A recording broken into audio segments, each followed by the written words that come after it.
Hello learners, आज के इस वीडियो में हम लोग शुगर केन क्रॉप के बारे में जानेंगे कि शुगर केन का कैसे प्रोडक्शन होता है, कैसे उसका डिस्ट्रीब्यूशन होता है, क्या क्या क्लाइमेटिक कंडीशंस चाहिए होती हैं क्रॉप को उगने के लिए, और बाकी सब एस्पेक्ट्स के बारे में पढ़ेंगे। ओके, सो जैसे कि आप न्यूज़ देख सकते हैं, ये न्यूज़ है 2021-22 का। India surpassed Brazil to become the world's largest sugar producer. तो 2021-22 का रिपोर्ट था, जिसमें जो इंडिया ने वो ब्राज़ील को पीछे छोड़ दिया था शुगर प्रोडक्शन में, और all time high production 359 lakh tons का हुआ था। ओके, सो ये एक तरह का माइलस्टोन अचीवमेंट था इंडिया के लिए। The achievement is made by concerns over the sustainability of sugar industry due to dwindling resources. Okay, so इसकी वजह से थोड़ा शुगर इंडस्ट्रीज़ का जो सस्टेनेबिलिटी है उसके ऊपर क्वेश्चन खड़ा होता है। तो पहले हम लोग जानते हैं शुगर केन क्रॉप के बारे में कि शुगर केन जो क्रॉप होती है वो कैसे, उसका क्लाइमेटिक स्ट्रक्चर क्या होता है, कहाँ कहाँ पे वो बोई जाती है, तो ये सब देखते हैं। Okay, sugar cane is giant tropical grass from the family Gramineae, okay, whose stalk has the particular capacity to store a crystalline sugar sucrose। तो ये एक तरह का ट्रॉपिकल ग्रास होता है। शुगर केन का स्ट्रक्चर ये रहा, जैसे ये है शुगर केन, तो ये ऐसे ऐसे ऐसे, और इसके रूट्स ऐसे बिखरे हुए होते हैं ज़मीन के अंदर, और बड़े बड़े घास उगे होते हैं। ओके, तो एक तरह का ये ट्रॉपिकल ग्रास ही है, बस इसमें जो सुक्रोज कंटेंट है वो पाया जाता है। ओके, तो इसकी वजह से जो थोड़ा मीठा मीठा ये लगता है। ओके, सो ये एक बेसिक कैरेक्टरिस्टिक है शुगर केन का।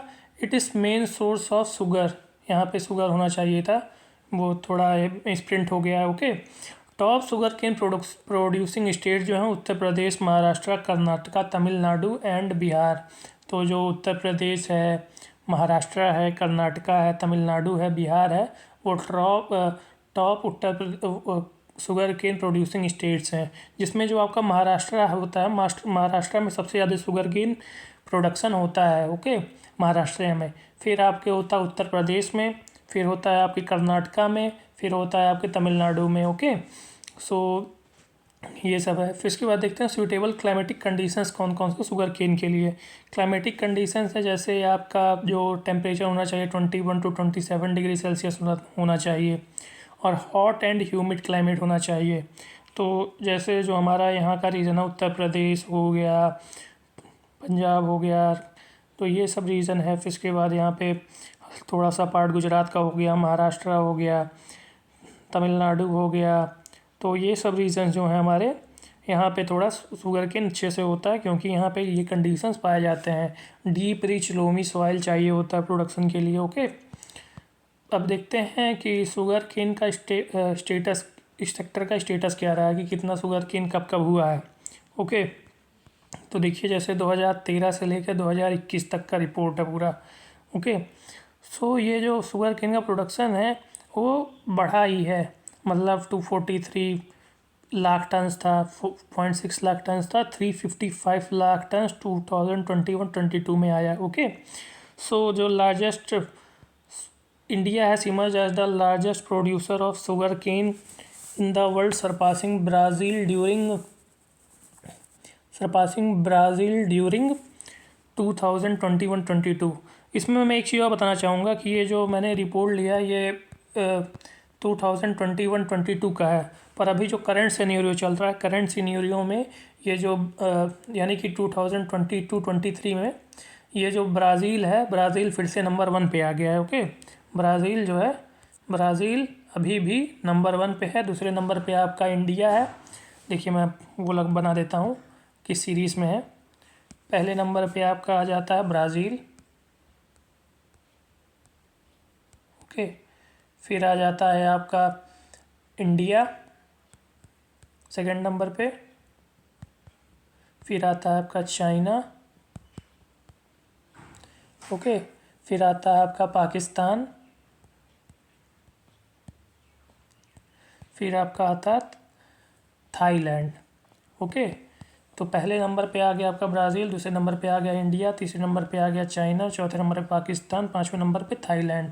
तो ये जो सीरीज़ है वो करेक्ट सीरीज़ है। ओके, तो ये आप याद रखिएगा। और ऐसे ही जो स्टेट्स हैं उसमें कौन कौन सा है, पहले नंबर पे आपका आ जाएगा महाराष्ट्र, फिर आ जाएगा उत्तर प्रदेश, फिर आ जाएगा आपका क्या कहते हैं कर्नाटका,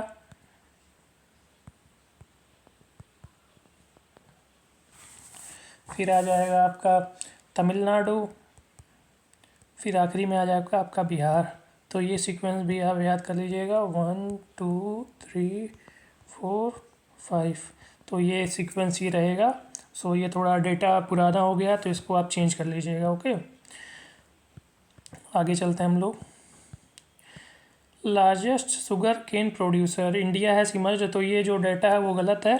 अब इस समय ब्राज़ील 2022-23 में ब्राज़ील का थोड़ा ब्राज़ील बढ़ गया है। ओके, जब ब्राज़ील पहले भी था अब भी है। India has consistently been the second largest exporter of sugar following Brazil.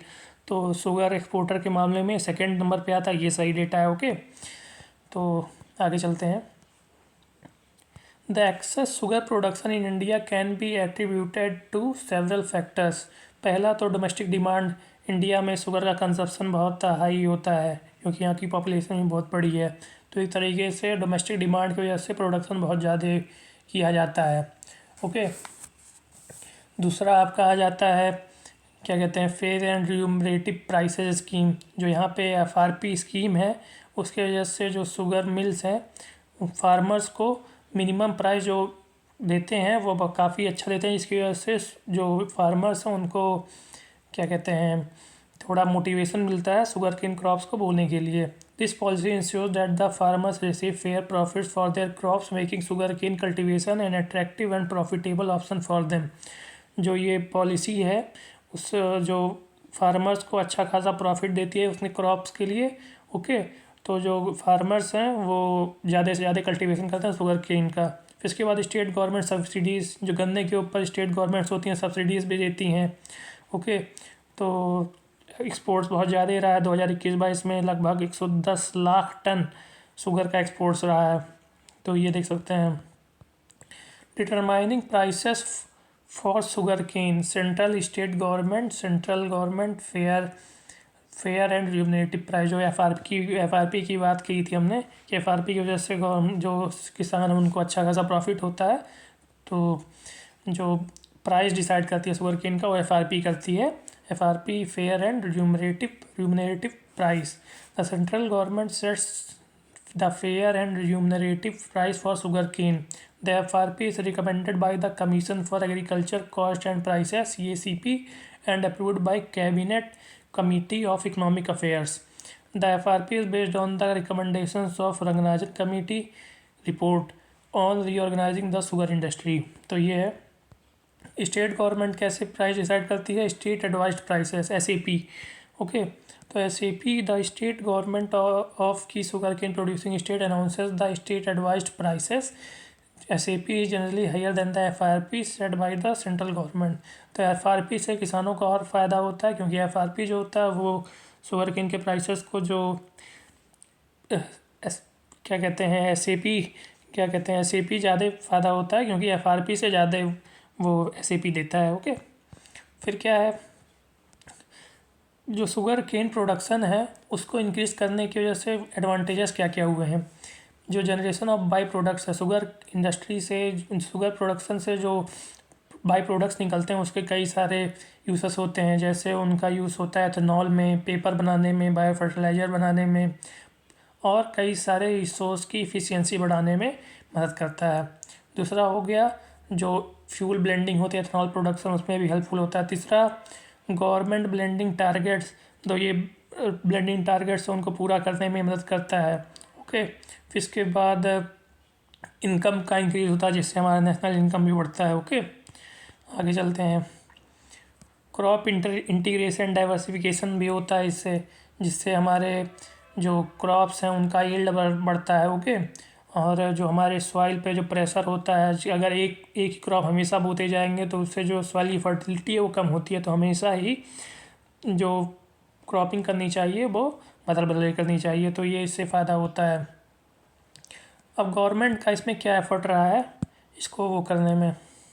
Government efforts diverting sugar surplus to ethanol production, okay, ethanol blending programme, early achievement of blending target, GST reduction of ethanol. तो government का भी कई सारे efforts रहे हैं जो sugar cane production उसको बढ़ाने में, ओके। अब आगे चलते हैं हम लोग। Excessive sugar cane cultivation increases ground water in several ways, impact ground water. तो जो शुगर केन होता है वो बहुत ही ज़्यादा उसको वाटर की रिक्वायरमेंट होती है, इरिगेशन चाहिए होता है, जिसकी वजह से वाटर का कंजम्पशन वो बढ़ जाता है, high water consumption. Sugar cane is a resource intensive cash crop that requires a large amount of water for its cultivation in regions where rainfall is insufficient heavily on ground water for irrigation.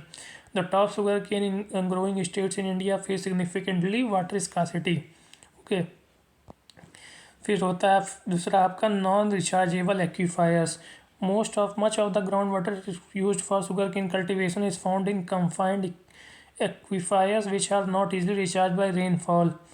तो एक तरीके से जो ज़्यादा water का usage होता है वो एक्वीफायर से होता है, जो कि जो एक्वीफायर्स हैं फिर से भर नहीं पाते क्योंकि उतना रेनफॉल होता नहीं है। इसके बाद आपका होता है drought and ground water stress. तो इससे ड्रॉट का भी खतरा बढ़ जाता है, इन्वायरमेंटल कंसर्न्स भी आ जाते हैं, ओके। तो ये सब चीज़ें हैं, तो हमने इतना पढ़ लिया। अब अगर आपको इसमें कोई भी दिक्कत आई हो तो आप मैसेज कर दीजिए, मैं और एक्सप्लेन कर दूँगा। Thank you. अगर आपको वीडियो अच्छी लगी हो तो वीडियो को लाइक करें, चैनल को सब्सक्राइब करें और बेल आइकन दबाना ना भूलें।